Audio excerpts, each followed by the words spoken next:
Selamat siang Bu, saya Giovanni Martinus Molaya dari kelas 10 MIA 2. Di video kali ini saya akan mencoba menjelaskan materi tentang Animalia.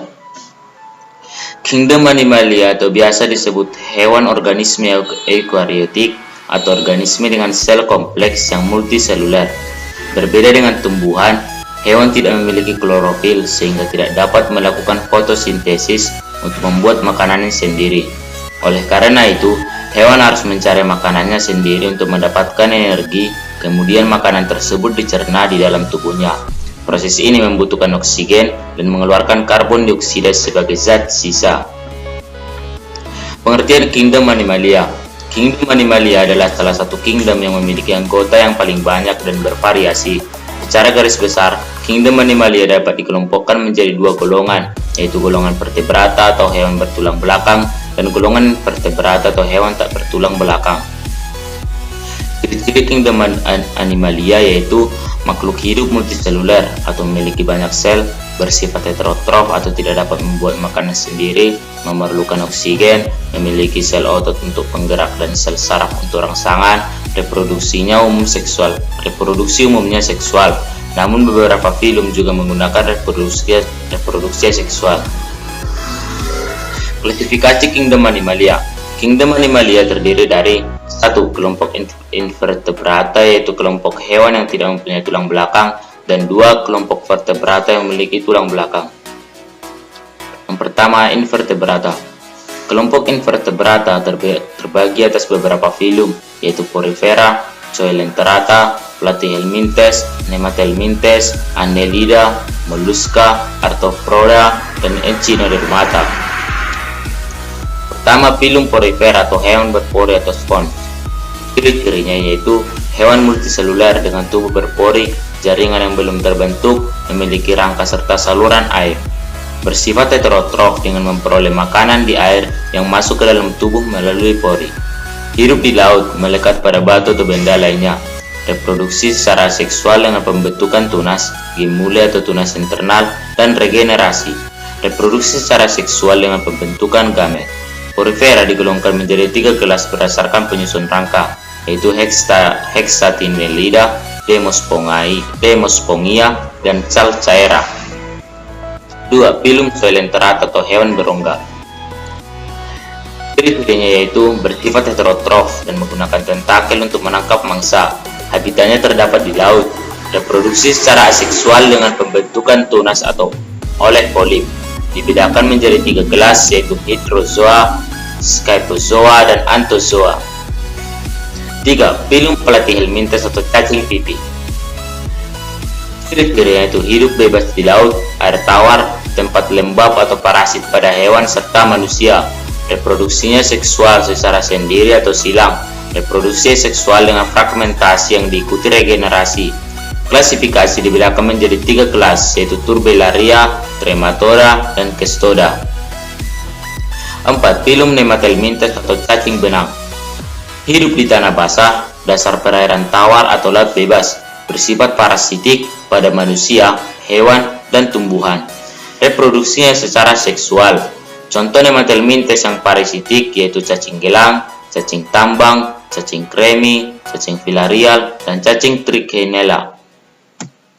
5. Annelida atau cacing gelang. Hidupnya bebas di dasar laut, perairan tawar, tanah, dan tempat yang lembab atau parasit pada vertebrata. Reproduksinya secara seksual atau aseksual. Dibedakan atas 3 kelas, yaitu Polychaeta, Oligochaeta, dan Hirudinea. 6. Mollusca atau hewan lunak. Saraf terdiri atas ganglion dan serabut saraf. Respirasi dengan insang atau rongga mantel. Ekskresinya dengan nefridia. Bereproduksi seksual secara internal atau eksternal. Dibedakan menjadi 3 kelas, yaitu Gastropoda, Pelecypoda, dan Cephalopoda. 7. Arthropoda atau hewan kaki beruas. Respirasinya menggunakan insang, trakea, atau paru-paru yang berbuku. Dibedakan menjadi 4 kelas berdasarkan struktur tubuh dan kaki, yaitu Arachnoidea, Myriapoda, Crustacea, dan Insecta. 8. Echinodermata atau hewan berkulit duri.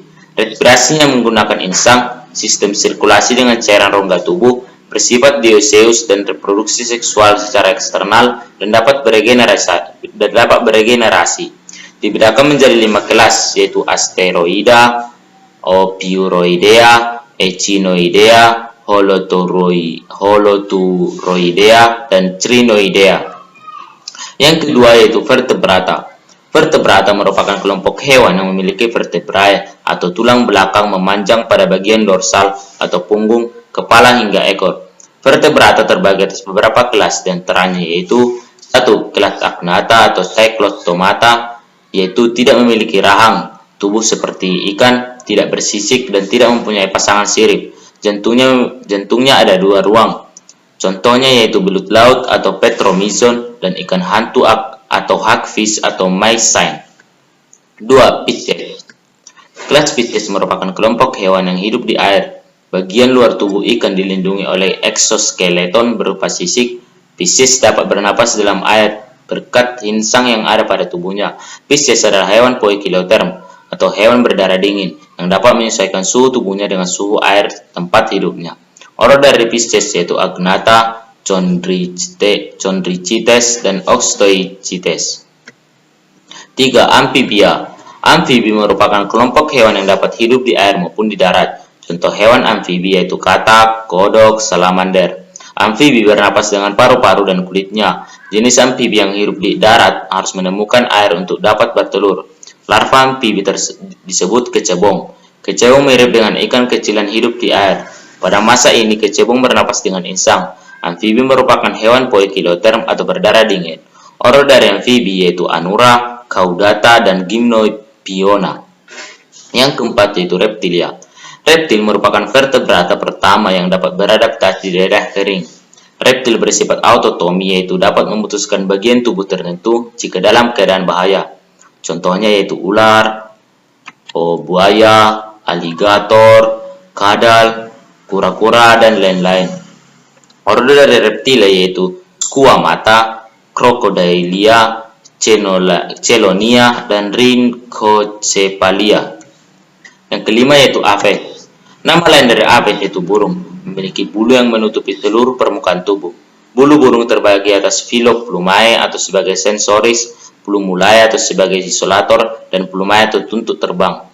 Burung merupakan hewan homoiterm atau berdarah panas. Burung memiliki saccus pneumaticus atau kantung hawa yang berfungsi sebagai respirasi saat terbang, mengatur berat badan saat terbang, memperkeras suara, dan membungkus organ dalam agar tidak bingung dan ketika terbang.